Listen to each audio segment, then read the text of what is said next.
Let's talk cutout tools. We're only going to talk about two today. There are multiple ones, but let's talk cutout tools. We'll go with the trusty orange bat. Oh, and thanks to my friend, Raul Placencia, we are talking about a reciprocating tool called the Possible.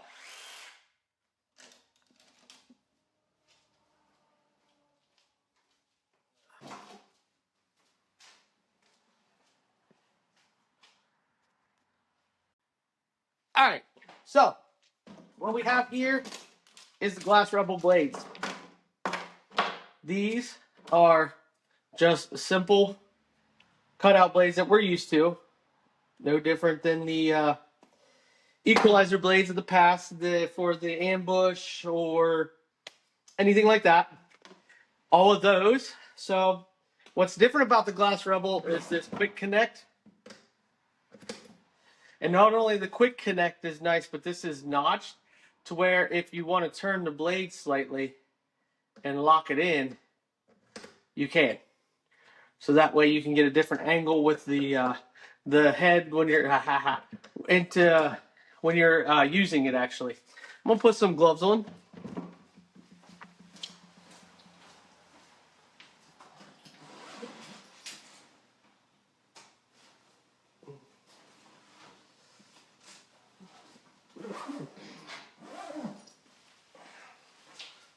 Got ourselves some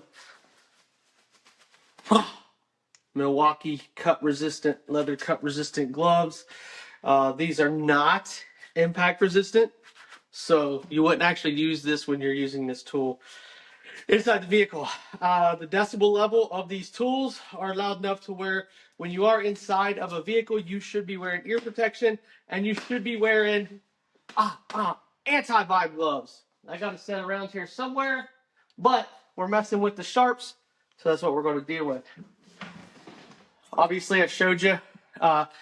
Says glass side, so it tells you. But the one thing you need to know about auto glass tools is that the flat side always goes to the glass side. There's always a beveled side to an auto glass tool.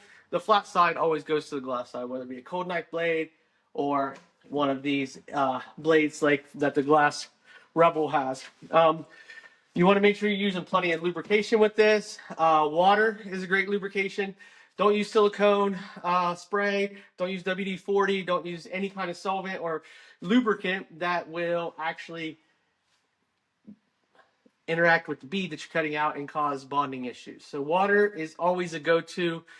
There's some companies out there that make some that is safe to use with urethanes, but on the side of caution, make sure you're using water.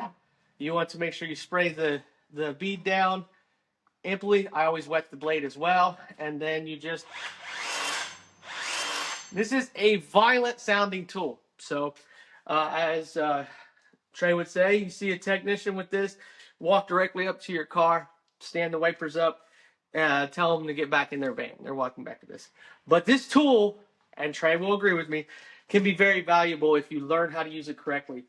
Spend the time to learn how to use it. It's not designed for all the way around the glass, but spend the time to learn how to use it. You could become a surgeon with one of these and not do any damage or minimal damage to the vehicle getting it out. But your chances of damaging the vehicle with this, they're very high. Very, very high. But you got to, just like with every tool, you got to pay attention to what you're doing. Dash protection. Make sure you have dash protection down there. This is rubber. This is metal. This is metal. This against the glass will leave a nice score against the glass. So if you're trying to save the glass, this ain't going to be your friend. This right here will dash, mar, and damage the dash. Will scuff, mar, and damage the dash. So make sure you have a dash protector laying on there. There's plenty of companies out there that make either a plastic one or they make an actual dash cover. I use a yoga mat that I've sewed leather on top of. Sit there, yoga mat holds it from sliding. The leather gives it that extra protection of not scuffing up the dash. But if you're trying to save a windshield with one of these, this here will mar the glass, so be careful with that. But as you can hear, it's a violent sounding tool.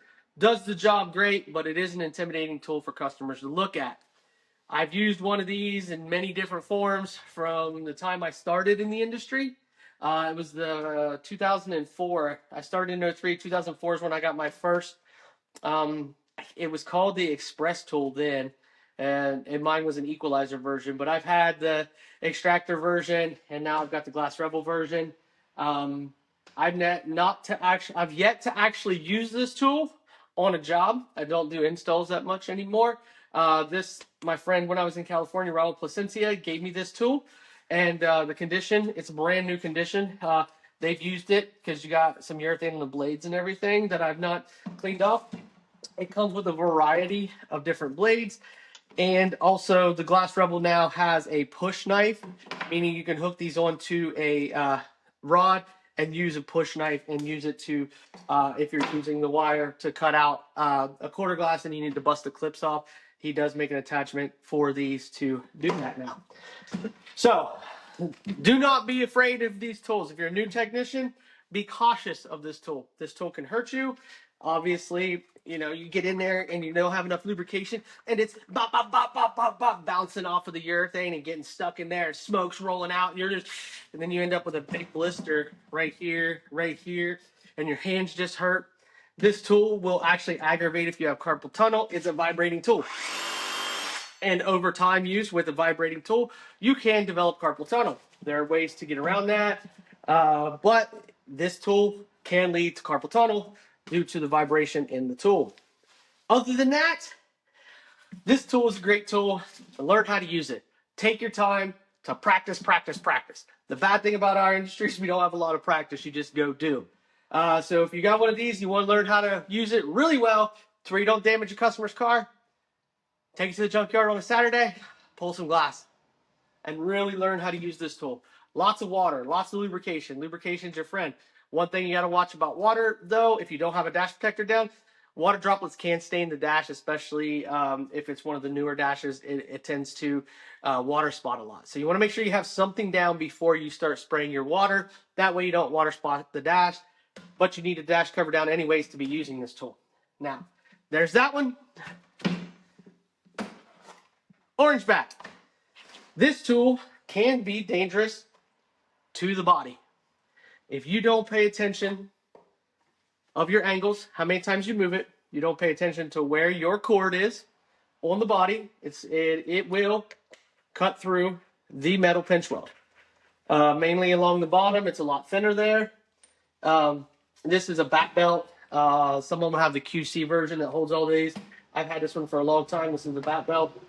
I've used this tool for thousands of installs. Really like the bat.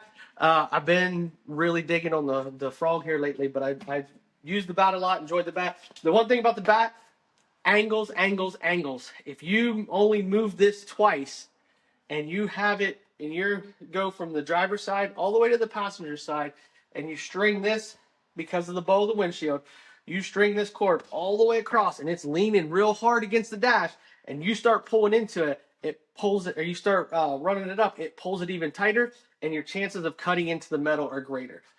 Take your time, move this as many times as you need to. Good rule of thumb for me is 4 positions, and it is driver's side top corner, run it up and around, well, close to the top corner, up the driver's side pillar, slightly around. Then I take it and I put it right beside the rear view mirror. And when I do that, I run the bottom until this is directly at the 90. I continue the top over until it's at the 90. I then take it, spin it to where the ears are facing the pillar, go to the passenger side pillar right there. I run the top over and around the corner. Then I run the bottom all the way across and up the side slightly. Then I take the tool and I go back over by the mirror while turning the ears toward the headliner. And then I anchor and I run it all the way around and it comes out. Nice and easy. 4 spots. 3 spots will work as well. It puts a little bit of extra stress on the tool sometimes if you go past those angles. But for me, 4 positions: driver's side corner, rear view mirror, passenger side middle pillar, rear view mirror. And then just make sure you're going top, bottom, top, bottom, top, bottom, and then you'll come across around the bottom corner, and then you'll come up, and then it'll pull the string in. There's going to be some arguments about that, about, oh, you don't know what the fuck you're talking about because you only have to move it twice. Well, moving it twice will lead to damage, I promise you. If not now, at some point with a larger bowed windshield, it will. Movement, movement, movement. Make sure you're tucked under the glass, not between the two layers of glass. Tuck it under the glass. This tool works well with a actual wrench to spin it that comes with it, or you can use like what I use. I use a drill. Bad boy set to 1, so if you got some torquiness, have it in the drill position, and then I can control the pace.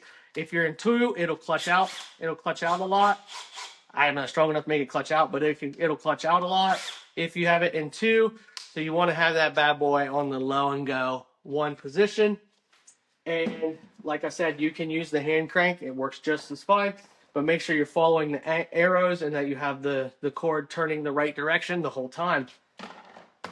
What I like to do when I string it, I poke it out, run out. The ear closest to the driver's side is the line that goes up. And then I'll string it up, top corner. Then I'll string across the bottom, all the way across the passenger side pillar, passenger side top corner to where my loose string is at the top on the roof line.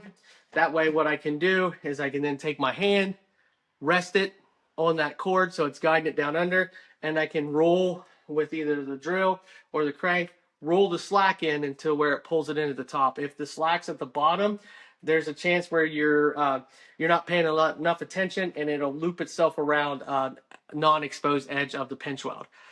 So if you go across the bottom first with the mirror, making sure you're in there, you know you're tucked, and you can keep that line taut to where it doesn't fall back out, and all of your loose line that you've actually pulled extra out is at the top, and then you can guide it down in there that way. Probably doesn't make sense me explaining it. Not real good at explaining that part, but bat or extractor or Glass Rebel, with the Glass Rebel or a reciprocating tool like that, you are not going to go all 4 sides. This is for the bottom and the pillars. The one piece of advice I can give you with this is open the door, put the tool in while watching through the windshield, and you're standing inside the open door. So the door's out, you stand, and you're looking past the pillar on the outside, and you're watching that blade work across the bottom until your arms can't reach anymore. Then you come down the side, watching it, making sure you're not getting into anything, which for me usually is about midway on the pillar. Make sure you're not getting into anything. Then I go to the other side, and I do the exact same thing until my arms can't reach. Then I still, because I'm short armed like a T-Rex, I'll still have a center section on that bottom about this long that I can't watch. So that's where feel comes in. And myself personally, I go back to the passenger side, I sit in the seat, and then I work my way across the bottom for that little section to come out. Then the rest of it is done with a cold knife. We're going to talk about the cold knife in another episode. So hopefully you like this about cutout tools. Cord tool, the bat. There's many out there, different ones. We're going to talk about the bat today. Reciprocating tool, Glass Rebel, Extractor, Express. They come in many different names, many different forms. Glass Rebel is just the one that I have currently. And it's a solid tool. Other than that, thank you so much for tuning into this tool tip.